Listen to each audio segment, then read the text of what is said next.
Now, the principle of magnetism is more than, it's a principle and not just a good illustration of these lines of development that I was talking about yesterday. Magnetism is, in a sense, the most important quality that we need to develop. In fact, love itself is a supreme magnet.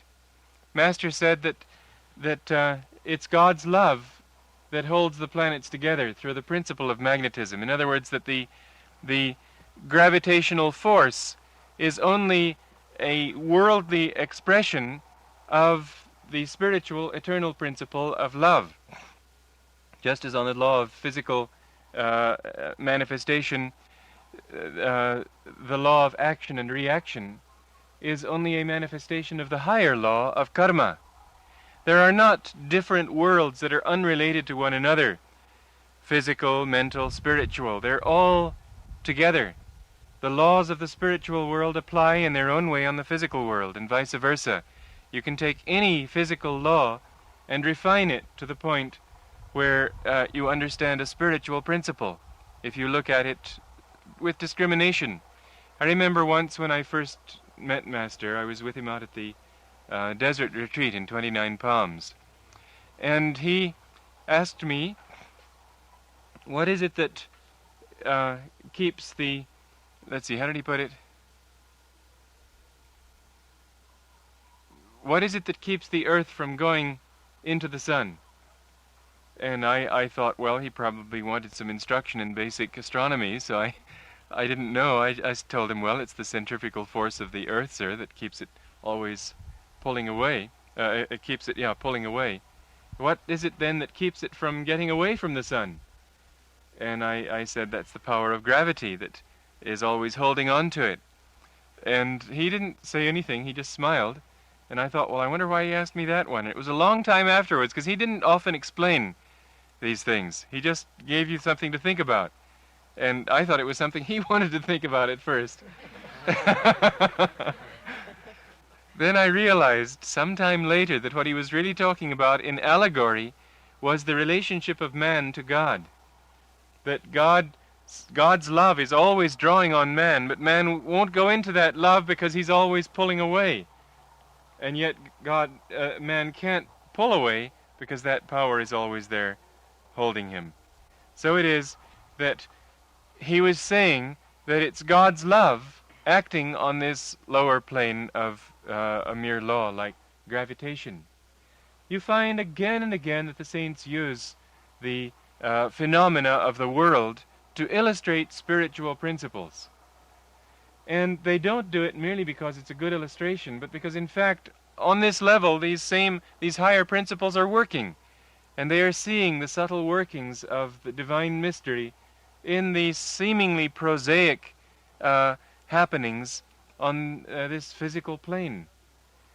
To a worldly person, nothing is miraculous, nothing is wonderful. To a spiritual person, everything is wonderful because everything manifests God. So it is that the principle of magnetism is a very, very important thing for us to develop if we want to advance quickly towards God. And this principle can be understood in several different ways, each one of them important. First of all, when you look at the magnets, first of all, when you've got a piece of metal that has no noticeable magnetism in it, the reason for that is that the molecules are turned in all sorts of different ways, canceling each other out. What happens?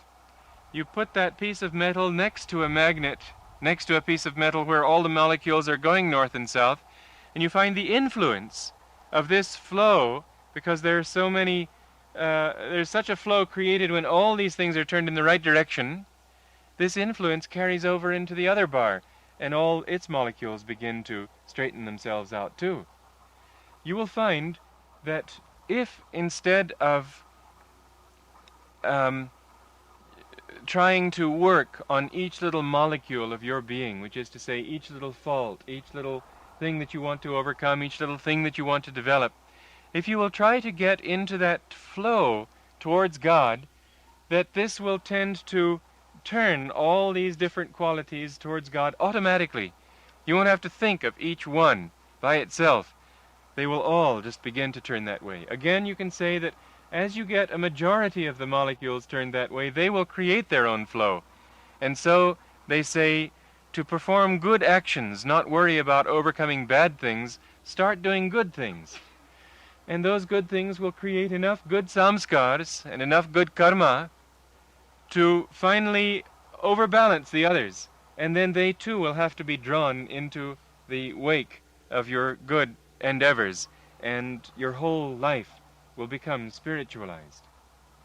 So we find that the influence of others is a very, very important thing in human life, just as it's necessary if you want to magnetize a bar of metal to put it next to one that is already magnetized. To live with other devotees, or to be able to mix with devotees as often as you can. If during the night times, for instance, I know one man in Missouri, I think it was, he had 2 or 3 friends of his come over every morning at 4 o'clock, and they'd meditate 3 hours together before they went to work. And this kind of meditating together, doing things together, can be a tremendous influence in a person's life. Coming to a retreat like this every few months or even once a year can do an awful lot to offset the negative pull of the world for months to come. I know on retreats that I've gone where I went out to the desert, for example, and just kept silence and meditated a lot, I would come out of that with so much strength that I felt nothing could pull me down for many months afterwards. If every day, every week, you would put aside one day and meditate and keep silence, you would find that it would give you enormous strength for the rest of the week. But Master used to say that company is stronger than willpower. One time he was saying that you need to turn emotion into devotion. Emotion means going outward and into the world. Devotion means going upward towards God. And he said that the way, a disciple asked him, how can one be sure that one's emotion will be turned into devotion? And he said, by right company. If you mix with devotees, your feelings will become devotional. If you mix with worldly people, they'll become emotional. He stressed this business then of this matter of good company as being terribly important for influencing the heart's feelings. Then this disciple said, but sir, what happens when I'm alone? And Master smiled sweetly. He said, am I not always with you? And this is the most important good company of all. When you can keep the consciousness of God and Guru in the heart. Because I have found that with that consciousness, you can go into the worst places and feel uplifted. The only trouble is that it's difficult. Your guard gets let down when you're busy working, you're busy doing something else, your mind gets pulled out of your inner chanting and so on, and before you know it, your guards are down enough for the world to get in. Otherwise, I remember one time somebody told me of someone who was in San Francisco that I needed to meet in connection with some work that I was doing. And he was at the Hungry Eye, which is a nightclub on Broadway in San Francisco. And so I went down on Broadway, on Saturday night it was, and I'd never been on Broadway before. And it was really quite an experience. All these people outside the nightclubs shouting, trying to draw you in, and you feel these waves of evil power just coming out of each of these places. It really is a tangible force if you're sensitive to it. And I was chanting Sri Ram, Jai Ram, Jai Jai Ram, and out loud, sort of under my breath, and just paying no attention to this thing that was going on around me at all, and I felt so blissful. It was as if the outward contrast almost fed these fires of devotion and made them stronger. Just as sometimes when you throw water on fire, it'll burn. If the fire's hot enough, it'll burn brighter, and unless it's too much water. So it's true up to a point. If you can keep the consciousness of God, of Guru, in your heart, then wherever you go, you can be protected. But as I say, that it would be a mistake to presume on that and say, therefore, I should work on Broadway. Because then you will find that your mind won't stay on that level. There will be Those times when your mind comes down and then suddenly the world has come in and pulled you down. When you can be in a inner state of consciousness, you can go anywhere. Dayama one time had a very spiritual experience. And right afterwards, Master told her to go downtown in Los Angeles to the May Company, which is a big department store, to get something. And she thought, oh no, why is he asking me to go now, of all times? And she went, but she found it was an amazing experience. When she was walking around the department store, she felt that she was absolutely untouched by everything. It was like looking at a movie without feeling a part of it at all. And she realized then why he had told her to go. He was wanting to show her that if you keep this consciousness, you're free wherever you go. But he didn't say go downtown all the time. He told her to go down then particularly so she could see the contrast. Otherwise, he used to say to us at Mount Washington, many times he said it, that going into the city is going into the abode of Satan. Don't go downtown if you can avoid it. Now you all, many of you, have to live right there in the city. So naturally you have to put up certain defenses.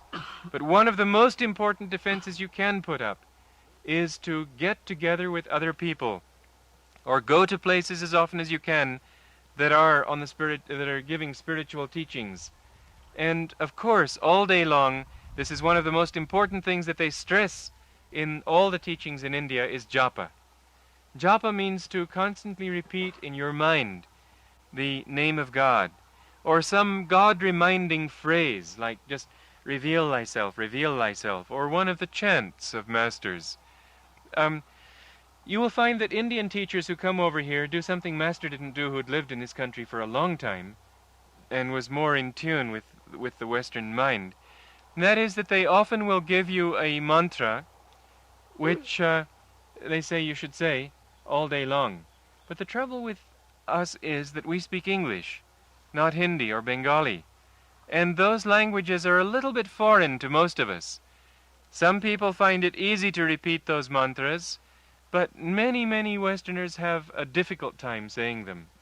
You go saying Om Rang Ramaya Nama, Om Rang Ramaya Nama, and pretty soon you're getting tongue-tied even in your own mind. And I, who am a linguist, find it difficult even. And so how would it be for somebody who doesn't speak other languages and hasn't lived in other countries and hasn't lived in India? I think that Master's way is a good one. He said to say either Om Guru or just all day long repeat in your mind, reveal thyself, or reciting, as I said, one of the chants, like Divine Mother, engrossed is the bee of my mind on the blue lotus feet of my Divine Mother. Something like this, to keep your mind constantly revolving around a spiritual thought. Now sometimes when you're doing this, you will find that the thought is not really there because you've got to concentrate on some work at hand. But if this thought can go on automatically anyway, you will find that the time comes, Master put it this way, when you really want something, no matter what you're doing, there's always this silent whisper in your mind. When will I get it? When will I get it? When will I meet this person? When will I be able to do this thing? When will I be able to go there?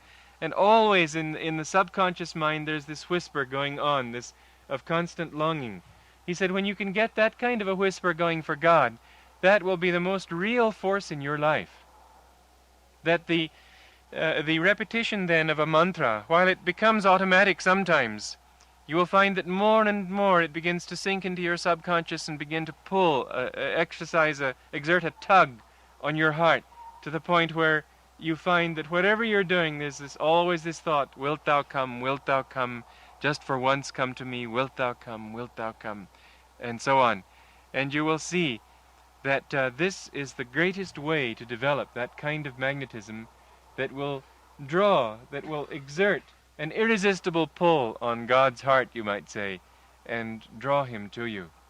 There is a story Ramakrishna told about the play that they put on of Rasa Leela and the gopis and their love for Krishna and so on. And there's a part in the play, as he tells it, of one time when all the devotees and the gopis are all sitting in a room loudly singing to Krishna and making a huge noise trying to attract his attention. And he's busy in the next room. You can see him in the next room on the stage, just going about his things and not paying any attention at all. And then Radha, his chief woman disciple, says with very, very quietly, not shouting at all, but with great longing, "My Lord, I long to see you." And suddenly, immediately, he drops everything and goes in there to her. And this is the way that we need to call to God, with the silent whisperings of our heart. And when this heart can exert that much longing for him, then he must come. And you will find that when your love is genuine and sincere, that his answer is very quick. You don't need to wait a long time to receive his answer. Sometimes he may make you wait a while just to test your love. I know one disciple said to Master, "Sir, I feel so much longing for God. Why does he take such a long time coming?" And Master smiled very sweetly, and he said, "That's what makes it so beautiful when he does come." Which is, well, you got to have some positive thoughts in this.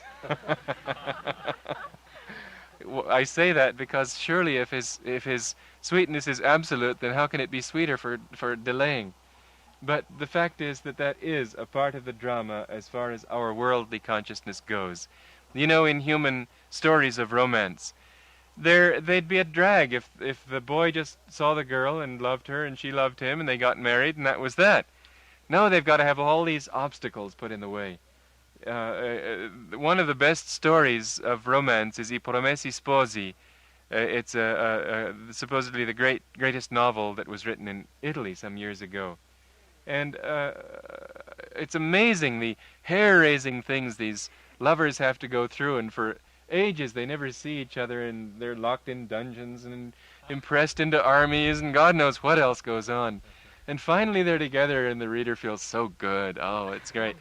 And so in a human way, we can say that there is a certain beauty to the romance with God, that it isn't always that easy. It seems to make it more worthwhile in our human sense, but of course not in a divine sense, because there, once you've got it, it's absolute. There's nothing that could make it more perfect. Well, so magnetism means good company above everything else. But the goodest company, the best company, is the Guru. As Sri Yukteswar said, the most important thing that you can get on the spiritual path is the grace of a Guru. If a Guru will suddenly take enough interest in you to say, "Yes, I will take charge of your life. I will lead you to God." If you will attract this kind of blessing, you have done practically everything that needs to be done. I don't mean that completely, because some people say, "Now I've got a guru, I just have to sort of rest and let him do it all," like this, put their feet up on the table and snore their way through life, never meditating and so on. They, of course, won't find God. Master said to one such devotee, "There are lots of rats and mice living in the canyon on this property. They're not finding God. Being here isn't enough. You've got to make the effort." And so, yet, if you make the effort, to have the consciousness of a master helping you is extremely important. As I said, to try to turn each molecule like that yourself is very, very difficult. And how can you do it otherwise? You can introduce enough electric force through that bar to change it. You can put enough electric power, energy into your life to be able to redirect all those molecules of your consciousness by your devotion, let's say.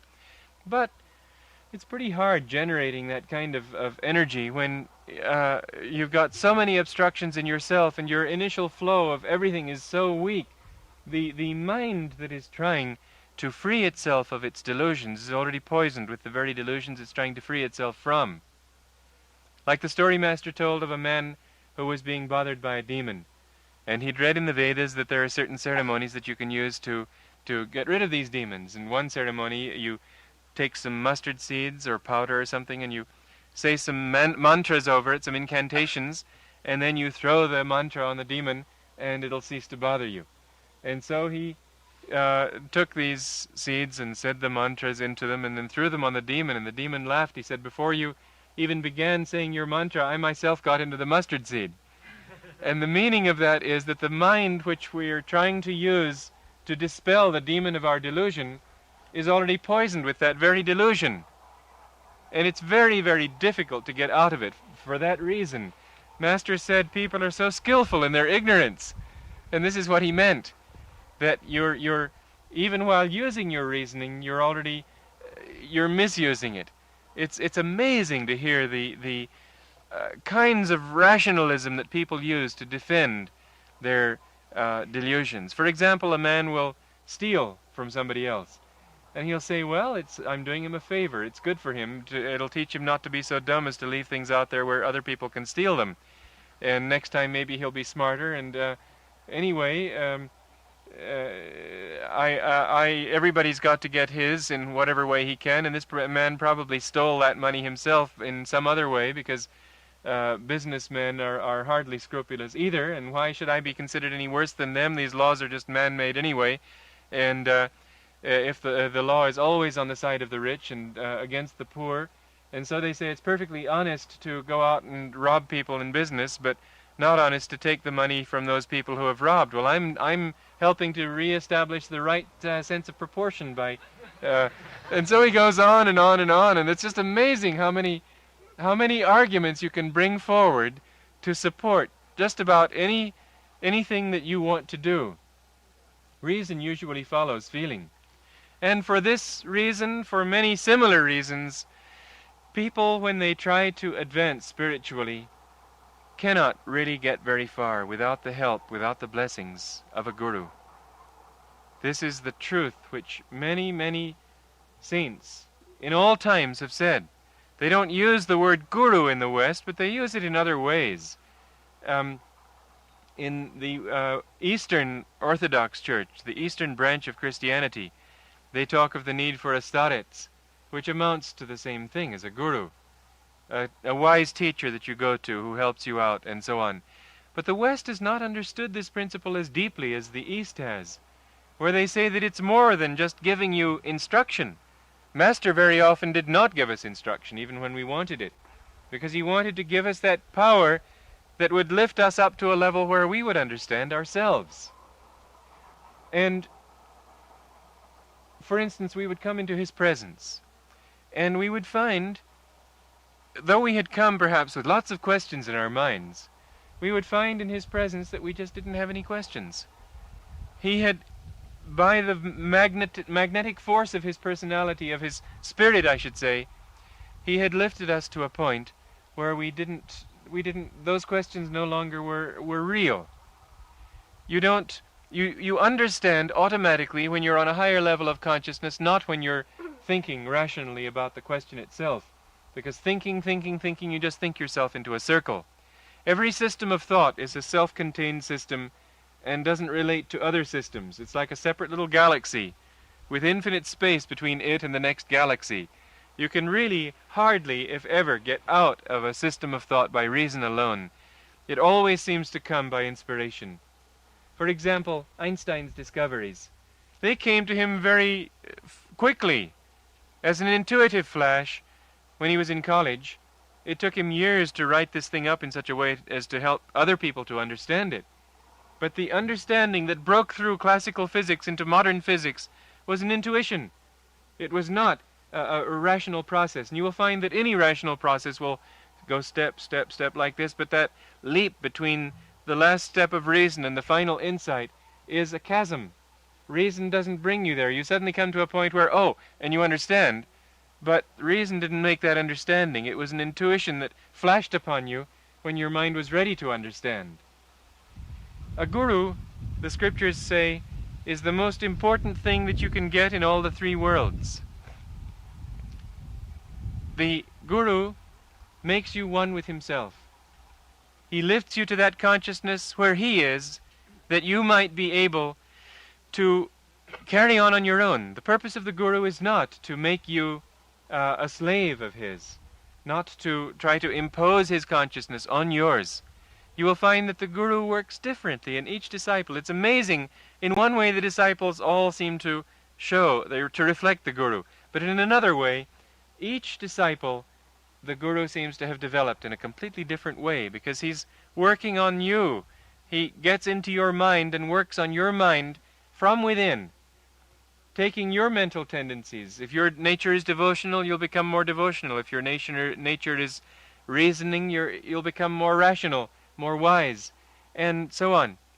But the Guru's work is from within. It's not really from without. The people, I remember in Master's last days, he said after a great ecstasy that he had in 1948, Divine Mother has said that she wants me to be more with all of you. And the next thing he did was go into seclusion. And I thought, well, I don't quite understand this one. Then at Christmas time, he said, Divine Mother tells me she wants me to be more with all of you. And he went into deeper seclusion.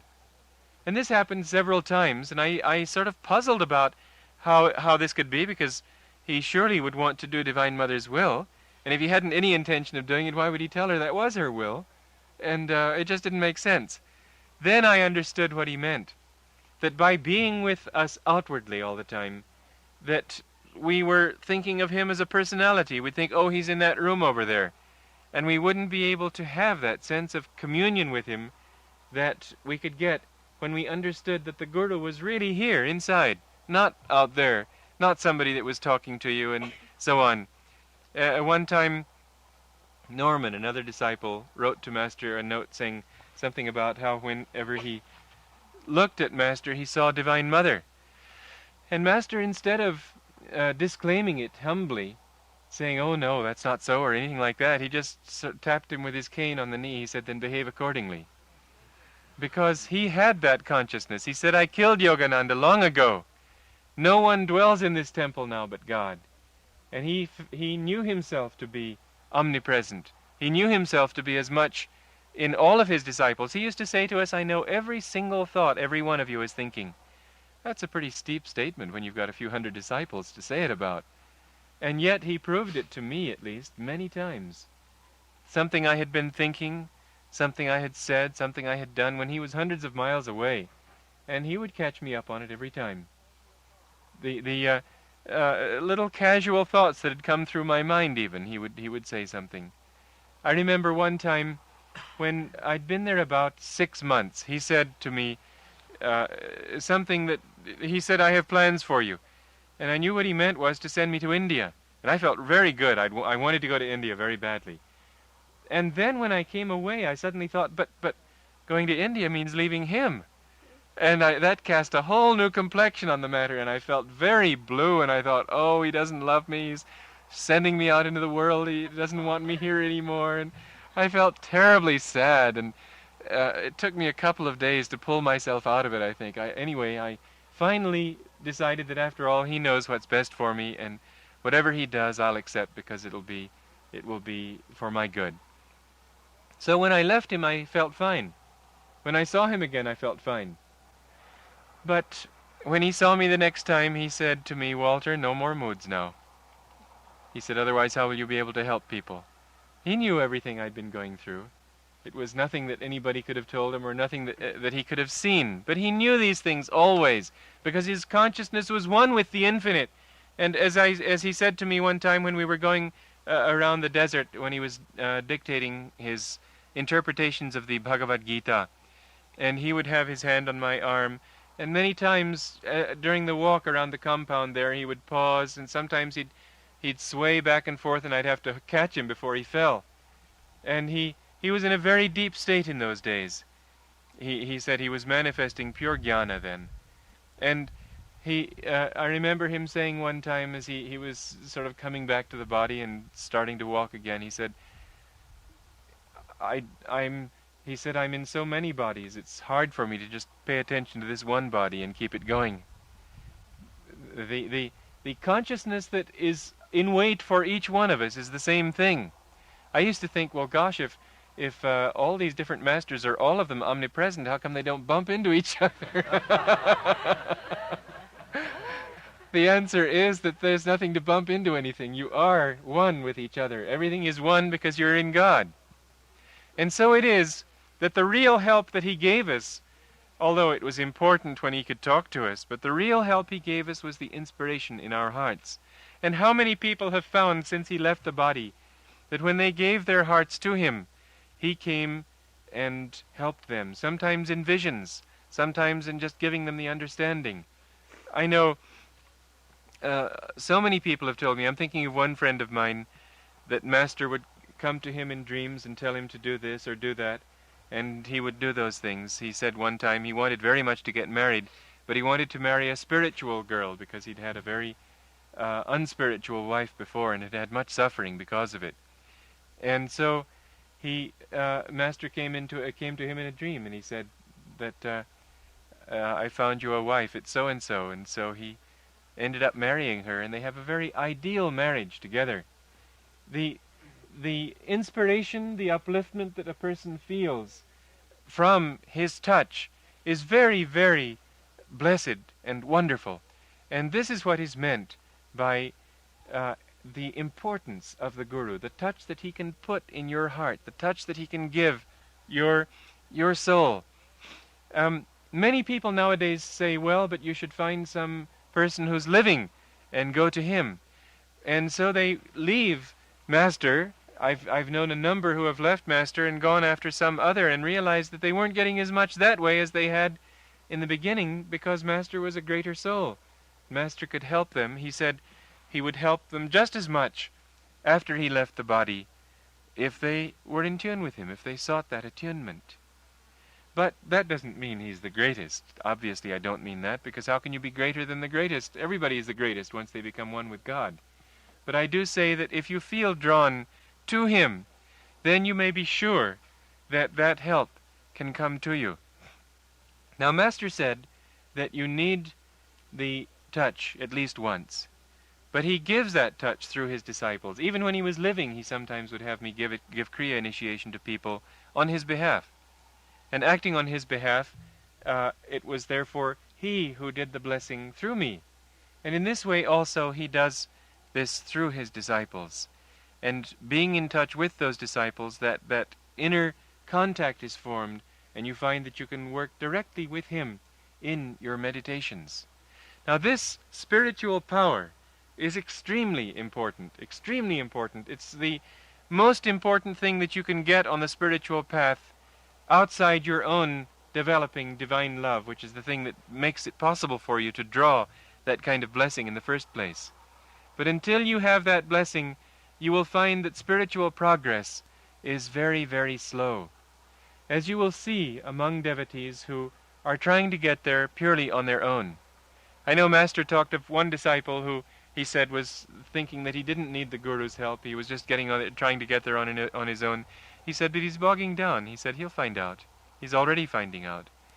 The Master didn't want disciples. He wanted to help, and this is the way the law demands that you be helped. For this reason, he talked in these terms. Now then, let's get back to this principle of magnetism. There are two kinds of magnets. One is when you have a bar magnet with all the molecules turned in a north-south direction. This is a more physical example of the law. The other is that whenever you introduce an electric current through a wire, you create a magnetic field. On the one hand, we develop magnetism by being close to people who are magnetic themselves. Whatever magnetism they have, we tend to attract. If it's worldly magnetism, animal magnetism, money magnetism, worldly success magnetism, and so on, we tend to draw that. If we mix with devotees, then we tend to become devotees too. Again, just touching on that, I would say that if you can come and live in a community like this, you would find it enormously helpful. If you can't, then if you could come up here whenever possible, or go to the church in Hollywood, or go to spiritual centers, you would find it enormously helpful in your spiritual development. The next thing is the flow of energy. When you put energy out, you create like an electric current, which creates its own kind of magnetism. When you want to succeed in anything, if you will direct energy towards that thing, have a strong thought for it, and then direct that energy, you will find that that flow of energy creates a magnetic force that will draw to you the very thing that you're visualizing. And you'll see this happening again and again. In college I had this theory that if you want to be lucky, then expect to be lucky. Don't doubt it. And then go out and meet luck halfway, and you'll find that luck will always be meeting you halfway too. And with this theory, I set out and did things that made all my friends and relatives just amazed at how lucky I was. But it wasn't really luck. It was this simple principle. I started out hitchhiking from Boston. I got one ride from Philadelphia to Mexico City. This sort of thing happened all the time. When I was coming back, I was put off the plane in Louisville, Kentucky, and I was going to Cincinnati, where my uncle and aunt were, because my parents were in Romania at the time. And it was during the war, and they had priorities, and I didn't have any priority, and I was put off by some army people. And so there I was at the airport wondering how to get further when the man standing next to me said he was an army officer of some kind who wanted to get back for the weekend to see his wife. So he was going to charter a plane. The plane was $35. I think all I had was $10 left after my summer in Mexico. And so I said to him, well, could I come with you? I'll put $5. That's at least $5 less than what you'd have to pay, and I don't have more, but if there's an extra seat, could I do it? He said, sure, why not? We're going the same way. So I had this chartered plane. Well, it was Sunday morning, and the pilot was in bed sleeping.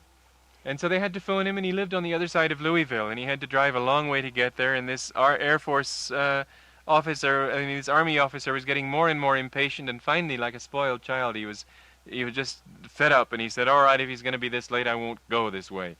And so he decided he'd take a bus. And I said, well, look, that's fine for you, but I've already sacrificed $5 of my $10. I don't know how I'm going to get to Cincinnati. He said, that's all right, you take my ticket, I don't want it like this. And I tried to talk him out of it and tried to make him be reasonable and so on, but he wouldn't do it. And he was standing on the steps of the airport when the pilot arrived, and still he was so miffed he decided to take a bus. So anyway, here I had this chartered plane all to myself from Louisville to Cincinnati. And he let me fly the plane half the way myself. I got off course, of course, but it was fun anyway. And I found these things happening all the time. I got in Providence, Rhode Island, and I wanted to look up somebody, and I went into a telephone booth and tried to see what his address was. And it turned out he was just across the street. And so on. You will find that when you put your thought out in a strong way, that you'll be able to attract to yourself whatever it is that you need. Now, the things that you want are not necessarily the things that you need, but if you use this principle in a spiritual way, seeking to develop good qualities, seeking to draw God to yourself and so on, then you will find that you can draw very, very wonderful things into your life. And this is the principle that does it. Mind you, of 100 disciples of a great guru, of 100 devotees of God, maybe 1 or 2 will know God, and a couple of dozen maybe will be really deep and sincere, and a lot of them will be just sort of sitting around and playing cards and having a good time and won't really be getting anywhere. And it's none of it the guru's fault. It's none of it that God says, oh, I like this person's baby blue eyes, I think I'll give him my grace. Never like that. It's that some people exert the necessary magnetism to draw that grace and others don't. And that which helps them to exert that magnetism is the amount of energy that they put out. Now then, there's static to that energy. Just as in a bar of metal, if the molecules are turned in different directions, they cancel that flow of energy out, don't they?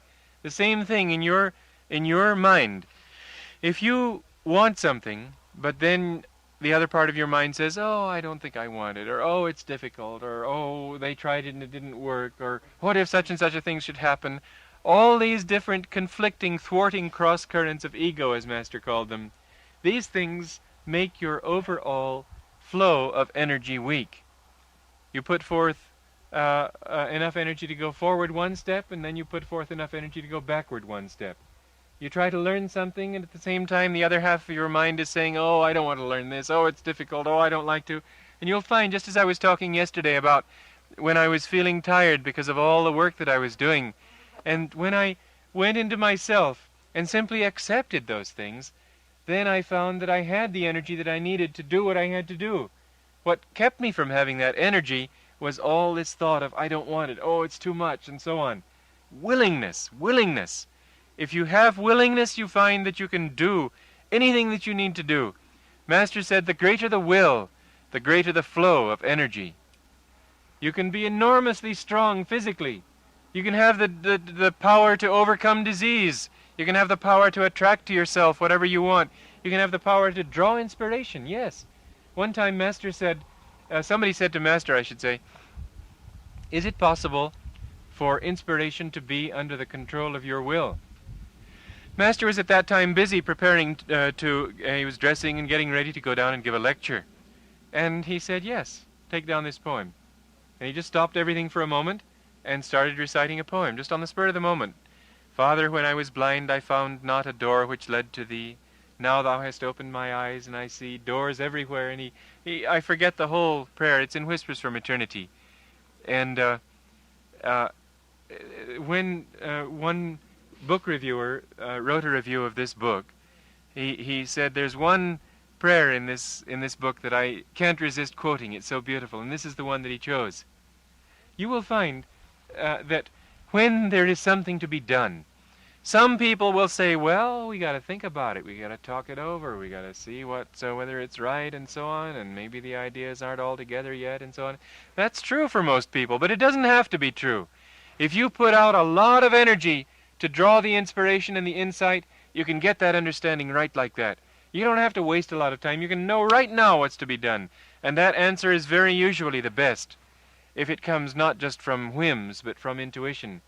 That will be far more likely to be right than if you use only this level of sort of 1 horsepower energy of, well, maybe we should do this, and then what? Well, let's get in a committee and then several subcommittees to study the matter further, and maybe that would be perhaps better, and 50 years later they decide that maybe they shouldn't have done anything after all. And it's amazing how much energy people can put forth, ending up at exactly 0 when they work in this way. This 1 horsepower energy of just sort of plus, minus, shall we, shan't we, should I, shouldn't I, and so on. But if you just will, if you've got a problem in your mind, and you will just sit still, and with a lot of will, not just sitting like that, you know, that Christian hymn, to me it epitomizes the 1 horsepower kind of devotion that so many people have. Have thine own way, Lord, have thine own way. Thou art the potter, I am the clay. Mold me and make me after thy will, while I am waiting, yielded and still.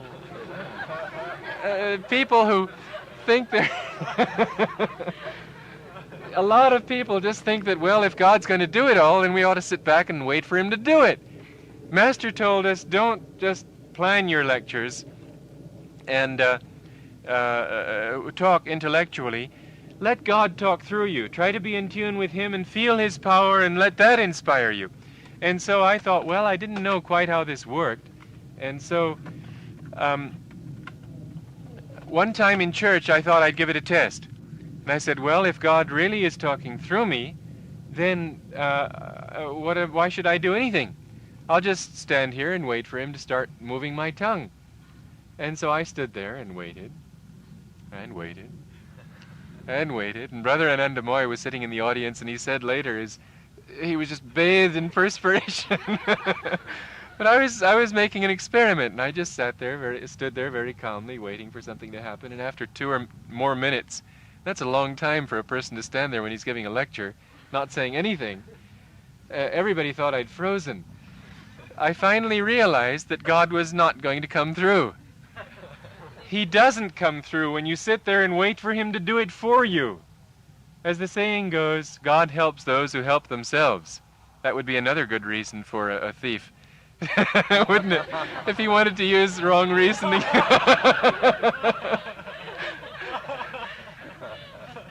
I'm only trying to find God, Judge. So, anyway, God helps those who help themselves in the right way, let's say. And if you're sitting meditating and wanting to get the inspiration from God, some answer, some direction, whatever it is, if you will sit there in meditation and put a lot of thought out, all right, God, I need this answer right now. Come on, tell me. Not a challenge, not that kind of thing, but with love and with trust. You'll be amazed how often that answer comes through. Because you've put forth that kind of energy that draws that particular level of truth into your consciousness. It isn't that God himself, wherever he is saying, uh-oh, he's putting out that kind of magnetism, I guess I better come across like this. It's that there are these impersonal levels of reality, and we attune ourselves to them when we put forth that quality of energy. And you'll be surprised how often this principle will work. But if you say, oh, well, God's going to do it all, then you find that he doesn't do it all. Oh, all's God's will, he'll take care of me, and so on. I've seen people in this sort of vague kind of devotion, and they don't really get anywhere, and their answers never come through. No, we've got to be strong and determined. You know, Master, sometimes when he would give lectures in the early years, would come running out onto the platform with his hair streaming behind him and robes flapping around him, and he'd say, how is everybody awake and ready? Like this. And he wanted to shake people out of their inertia. He said he was tired of old nags and psychological antiques. And towards the end of his life, he said, I don't want to work with nags anymore. I'm in this thing now for the racehorses. The thing is that those who are great in any field are people of energy. And you will find that if you read great books, see great paintings, hear great music, the one thing that it has over lesser works is not greater skill, not greater knowledge of technique. Sometimes when you listen, for instance, to popular music, some of those songs are incredibly excellent when it comes to technique. But if you listen to the vibration that comes across, you find that it's lackluster. It's weak. The thing that makes a Beethoven, a Bach, a Brahms, is this enormous energy that's behind them, and you feel it in their work.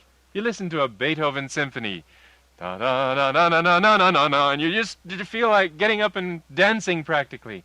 And you listen to, of course, there are subtler kinds of energy. Listen to the music of India. Very subtle kind of energy, but deep and strong.